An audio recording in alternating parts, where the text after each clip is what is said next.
नमस्कार, आप देख रहे हैं द न्यूज पोस्ट झारखंड की टॉप 24 खबरों के साथ। आज हम बात करेंगे शिक्षा से जुड़ी खबरें, मुख्यमंत्री हेमंत सोरेन के नए आदेश, झारखंड सरकार से जुड़े नए अपडेट, साथ ही मौसम का कैसा रहेगा हाल। सबसे पहले बात करें पेट्रोल डीजल की कीमत की, तो आपको बता दें कि झारखंड में पेट्रोल डीजल की कीमत बढ़ सकती है क्योंकि राज्य सरकार इस पर सेस लगाने की तैयारी में है। पथ निर्माण विभाग ने सड़क के निर्माण के लिए सेस लगाने के लिए नियमावली का प्रारूप तैयार किया है, जिसे वाणिज्य कर विभाग ने मंजूरी दे दी है। अब इसे कैबिनेट की बैठक में पेश किया जाएगा, जहां सेस की दर और वसूली की प्रक्रिया पर फैसला लिया जाएगा।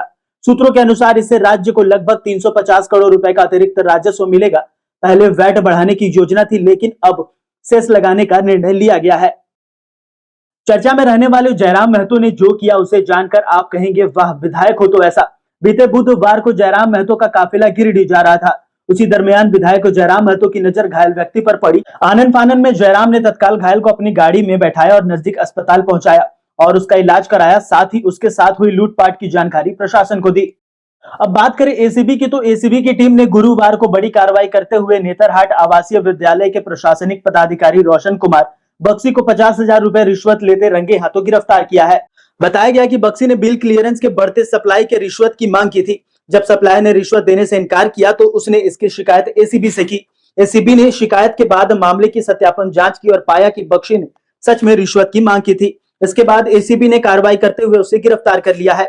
बक्सी को पलामू ले जाया जा रहा है, जहां उससे पूछताछ के बाद आगे की कानूनी कार्रवाई की जाएगी। वहीं मौसम की बात करें तो झारखंड में आज से कड़ाके की ठंड बढ़ने का अलर्ट जारी किया गया है। मौसम विभाग के अनुसार पश्चिमी विक्षोभ और हिमाचल से आ रही ठंडी हवाओं के कारण आज सुबह कुछ इलाकों में कोहरा और धुंध देखने को मिलेगा। खासकर उत्तरी जिलों में कोडरमा, लोहरदगा, लातेहार, पलामू और गढ़वा में आंशिक बादल छाए रहेंगे, लेकिन दोपहर होते ही मौसम साफ हो जाएगा।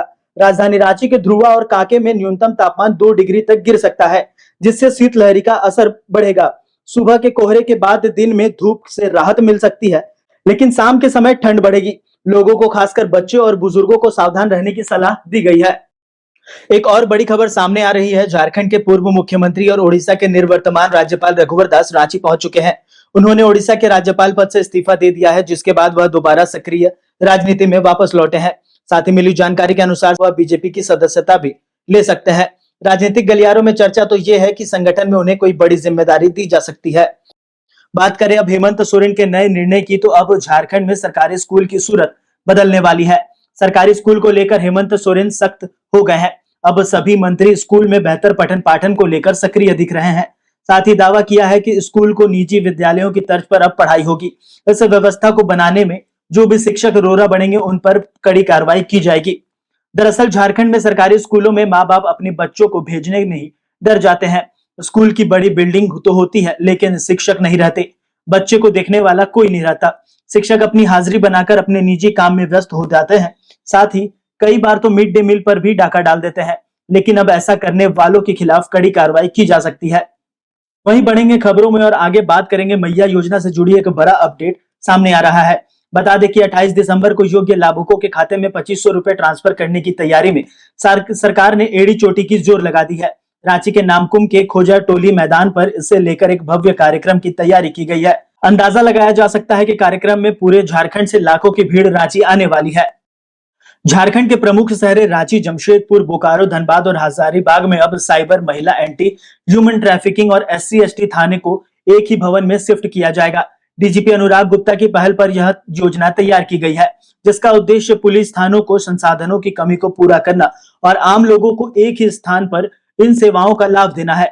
इस इंटीग्रेटेड थाना भवन में साइबर थाना, महिला थाना, SC/ST थाना और HTU थाना एक साथ होगा, जहां सभी सुविधाएं उपलब्ध होगी। पहले चरण में रांची, बोकारो, जमशेदपुर, देवघर, धनबाद और हजारीबाग जिले में यह योजना लागू की जाएगी। लोगों को शर्मसार करने वाली ये घटना फिर से बगोदर थाना से घटी है। इस बार 51 साल के अधेड़ ने 9 साल की बच्ची से दुष्कर्म किया है। यह घटना बगोदर के एक गांव की है। घटना बुधवार शाम की बताई जा रही है। गुरुवार को मामले की जानकारी पुलिस को दी गई। सूचना पर थाना प्रभारी विनय कुमार यादव, महिला पुलिस पदाधिकारी के साथ थाने की टीम मौके पर पहुंची। पूरी घटना की जानकारी लेते हुए प्राथमिकी दर्ज की गई है। वहीं पीड़िता को मेडिकल जांच व इलाज के लिए सदर अस्पताल भेज दिया गया है। खोजबीन में थाने को यह पता चला कि आरोपी गांव छोड़ चुका है। इसके बाद पूरी टीम छानबीन में जुट गई और चंद घंटों में ही आरोपी को गिरफ्तार कर लिया गया है। लोहरदगा में फिर से रफ्तार का कहर बरपा है। जिले के अलग अलग थाना क्षेत्र में सड़क दुर्घटना में 3 लोगों की जान चली गई है। जिले के कैरी थाना क्षेत्र के नगजुआ ख्वास अंबा में ट्रैक्टर की चपेट में आने से 2 किशोर की मौत हो गई है। मृतक की पहचान कैरी थाना क्षेत्र के नगजुआ पतराटोली गांव निवासी प्रसाद उरांव के पुत्र विकास उरांव और ख्वास अंबुआ गांव निवासी बिरसा कुजूर के पुत्र राहुल कुजूर के रूप में हुई है। दोनों अपनी बाइक से नगजुआ से ख्वासा अंबुआ जा रहे थे। तभी रास्ते में तेज रफ्तार से आ रही बालू लदे ट्रैक्टर ने दोनों को अपनी चपेट में ले लिया, जिससे मौके पर ही दोनों की मौत हो गई। झारखंड की राजधानी रांची के मेसरा ओपी थाना क्षेत्र की रहने वाली नाबालिग 2 छात्राओं का अपहरण कर लिया गया है। मामले में आरोपी उसी इलाके के रहने वाले राहुल महतो और दीपक महतो पर लगा है। इस संबंध में छात्र के पिता ने राहुल और दीपक के खिलाफ मेसरा ओपी थाना क्षेत्र में प्राथमिकी दर्ज कराई है। नाबालिग छात्र के पिता ने पुलिस को बताया कि उनकी 14 वर्ष की पुत्री 23 दिसंबर की सुबह से ही निकली थी, देर शाम तक घर नहीं लौटी थी, तो परिजन खोजबीन करने में जुट गए। इसी बीच पता चला कि नाबालिग छात्रा की दोस्त भी अपने घर से गायब थी। फिलहाल दोनों की छानबीन की जा रही है। वहीं आपको बता दें कि पलामू की 10 वर्षीय बेटी जो गुजरात के भरूच में दरिंदगी की शिकार हुई थी, उसके अंतिम संस्कार पांकी क्षेत्र में किया गया। मुख्यमंत्री हेमंत सोरेन के निर्देश पर राज्य के वित्त एवं संसदीय कार्य मंत्री राधाकृष्ण किशोर एवं पांकी के विधायक भाजपा विधायक शशि भूषण मेहता ने अंतिम संस्कार में भाग लिया और पीड़ित परिवार को हर संभव मदद का आश्वासन दिया। राज्य सरकार ने 4 लाख रुपए इलाज के लिए दिए थे और पलामू जिला प्रशासन ने 1 लाख रुपए की तत्काल राशि प्रदान की है। परिवार को विभिन्न सरकारी योजनाओं का लाभ देने के लिए भी निर्देश दिया गया है। धनबाद के हरिहरपुर थाना क्षेत्र के कोरकट्टा गांव के पास पुलिस ने बिरजू सिंह उर्फ टिकला का शव बुधवार को दलदली खेत से बरामद किया है। टिकला पिछले 8 दिनों से लापता था। पुलिस ने हत्या का आरोप कपिल ठाकुर, सुखदेव ठाकुर, काशी ठाकुर और लखी देव पर लगाया है। कपिल ने हत्या की बात स्वीकार की है। उसने बताया कि पत्नी से अवैध संबंध के कारण टिकला की हत्या की गई है। पुलिस ने शव को पोस्टमार्टम के लिए भेजा और घटना की वीडियोग्राफी की है। मृतक की बहन ने कपिला के पूरे परिवार पर हत्या की साजिश रचने का आरोप लगाया है। गढ़वा पुलिस ने एक बड़ी सफलता प्राप्त करते हुए 9 सड़क लुटेरों को गिरफ्तार किया है। ये लुटेरे ट्रेलर और इंजन गाड़ी लूटकर भाग जाते थे। 20 दिसंबर को इन्होंने सदर थाना क्षेत्र के ओरबा गांव के पास एक ट्रेलर लूटी थी, जिससे चालक ने पुलिस को इसकी सूचना दी थी। पुलिस ने तुरंत कार्रवाई करते हुए रंका थाना क्षेत्र से लूटी गई ट्रेलर बरामद की और सभी आरोपियों को बिहार और झारखंड के विभिन्न स्थानों से गिरफ्तार किया है। एसपी दीपक बिरुवा ने बताया कि ये लुटेरे चोरी किए गए ट्रेलर को सस्ते दामों पर बेचते थे। पुलिस ने उनके पास से ट्रेलर, इंजन और अन्य सामग्री बरामद की है। झारखंड के धनबाद से एक बड़ी खबर सामने आ रही है। यहाँ शहर के सरायढेला थाना क्षेत्र अंतर्गत गोल बिल्डिंग के समीप साधना अस्पताल में गुरुवार अहले सुबह एक गर्भवती महिला और उसके बच्चे की मौत हो गई है, जिसके बाद परिजनों ने जमकर हंगामा किया है। इस मामले में महिला के परिजनों ने अस्पताल प्रबंधन पर लापरवाही बरतने का आरोप लगाया है। इस मामले में बताया जा रहा है कि लटनी की रहने वाली साजिया खातून को डिलीवरी के लिए परिजनों ने बुधवार की शाम साधना अस्पताल में भर्ती कराया था, जहां बुधवार देर शाम गर्भ में पल रहे बच्चे की मौत हो गई। इसके बाद अहले सुबह गर्भवती महिला की भी मौत हो गई। इससे परिजन उग्र हो गए और उन्होंने अस्पताल में तोड़फोड़ शुरू कर दी।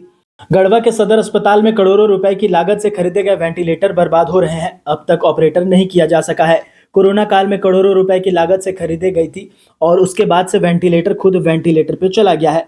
इस मामले में सिविल सर्जन ने सफाई देते हुए कहा कि जल्द ही तमाम प्रक्रिया शुरू की जाएगी और आईसीयू वार्ड में शिफ्ट किया जाएगा। पिछले वर्ष देवघर में सावन पूजा के दौरान बाबा मंदिर के पास एक मकान में अचानक गिर जाने से 4 लोगों की मौत हो गई थी। कई लोग घायल हो गए थे।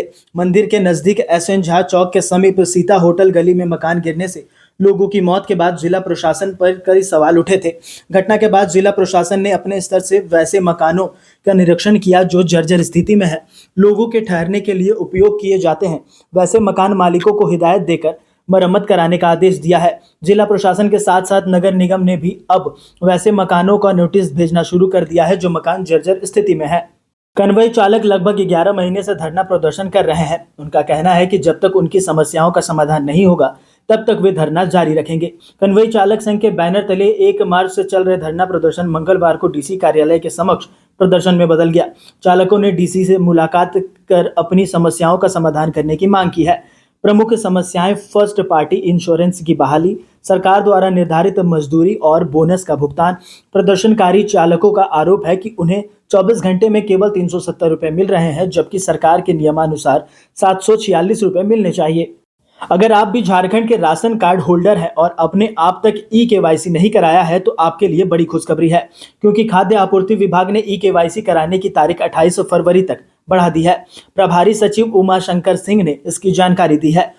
उन्होंने रांची, जमशेदपुर व धनबाद के SRO और जिला आपूर्ति पदाधिकारियों को निर्धारित अवधि में eKYC का कार्य पूरा करने का निर्देश दिया है। चलिए बात करें झारखंड एकेडमी काउंसिल के मैट्रिक 8वीं 9वीं कक्षा की बोर्ड की परीक्षा की, तो अब इसके आवेदन की तिथि बढ़ा दी गई है। जैक ने आवेदन भरने की तारीख बढ़ा दी है। अब छात्र बिना विलंब शुल्क के 26 दिसंबर तक आवेदन कर सकते हैं, जबकि विलंब शुल्क के साथ आवेदन जमा करने की अंतिम तिथि 31 दिसंबर निर्धारित की है। बात करें नियुक्ति की, तो आने वाले साल 2025 में नियुक्तियों का साल होने वाला है। लंबे समय के बाद दरोगा की तैयारी कर रहे अभ्यर्थियों के लिए अच्छी खबर मिलने वाली है। 2025 में झारखंड पुलिस में सब इंस्पेक्टर के पद पर बहाली होने की संभावना है। अंदर खाने में इसकी तैयारी भी शुरू कर दी गई है। जमशेदपुर के NH 33 वसुंधरा स्टेट में आज से शिव महापुराण कथा की शुरुआत हो रही है, जहां कथा के पहले दिन भव्य कलश यात्रा निकाली गई। कलश यात्रा में सैकड़ों महिलाएं शामिल हुई थी, जहां भगवान भोले शंकर, पार्वती और राधे कृष्ण की झांकी लोगों के लिए आकर्षण का केंद्र रही। खेल जगत की बात करें तो एशियाई cup under 19 champions team India की सदस्य रही धनबाद की आनंदिता किशोरी ने एक बार फिर बड़ी उपलब्धि हासिल की है। मलेशिया में 18 जनवरी से होने वाले ICC under 19 T20 world cup के लिए आनंदिता ने अपनी जगह पक्की कर ली है। उनके भारतीय टीम में चयन होने के बाद उनके परिवार वालों में खुशी की लहर दौड़ रही है। राज्यपाल के प्रधान सचिव नितिन मदन कुलकर्णी ने आज राज्यपाल संतोष कुमार गंगवार से मुलाकात की। राज्यपाल ने नितिन मदन कुलकर्णी को राज्य के अपर मुख्य सचिव के पद पर पदोन्नति होने पर हार्दिक बधाई एवं शुभकामनाएं दी। राज्यपाल ने कहा कि नितिन मदन कुलकर्णी के प्रशासनिक अनुभव और कार्य कुशलता का लाभ राज्यवासियों को अवश्य मिलेगा। फिलहाल द न्यूज पोस्ट में इतना ही। ऐसे ही झारखंड की तमाम छोटी और बड़ी खबरों के लिए देखते रहिए द न्यूज पोस्ट।